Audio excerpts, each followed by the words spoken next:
Tell me about Jonah and the whale. Hey, brother. So this is part 3 and should be the last. Now, I've told you about Jonah and the large fish. I've told you about the end of the story where he actually went to Nineveh and the 1 million person conversion sermon. But I didn't tell you anything about the beginning.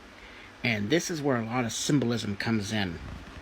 You see, Jonah was running away from God. When God first told him to go to Nineveh, Nineveh was like, I want to say it was 374 miles from where he was when God gave him this word. And so he booked a ticket to get on a boat and to go in the opposite direction. Off the top of my head, I can't think of the name of the town that he was going to go to, but it started with a T if I remember correctly. Anyways, this town was exactly the same amount of miles away, just in the opposite direction.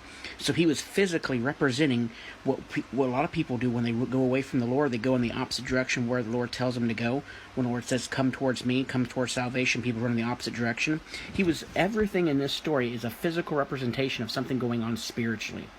But you see, then he's on the boat, and he goes down into the boat, and he sleeps, and because of him, this massive storm is created. God creates this massive storm, not because of the people who are on the boat. Now, these people on the boat weren't saved. They believed in other gods and were atheists.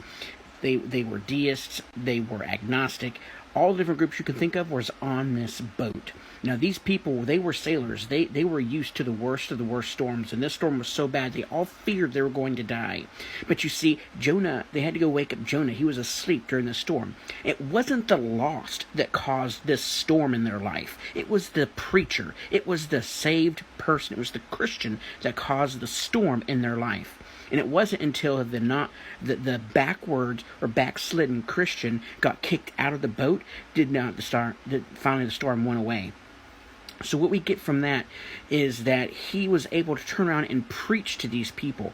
Even in his fall away state, God was still able to use him. That tells the backslidden, the Christian who's gone away from the Lord, those who know what they were supposed to do but aren't just doing it, that there's still redemption from them and that God can still use them even in the state that they are in now.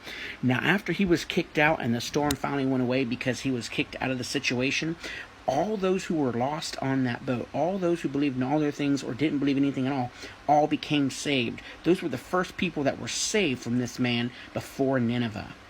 Then, of course, when he was swallowed by the large fish and was in the fish's belly for 3 days, Christ used that as a symbolism and used him in that event to represent the greatest thing on earth, which was Christ's crucifixion, death in the grave for 3 days, and his resurrection and our salvation.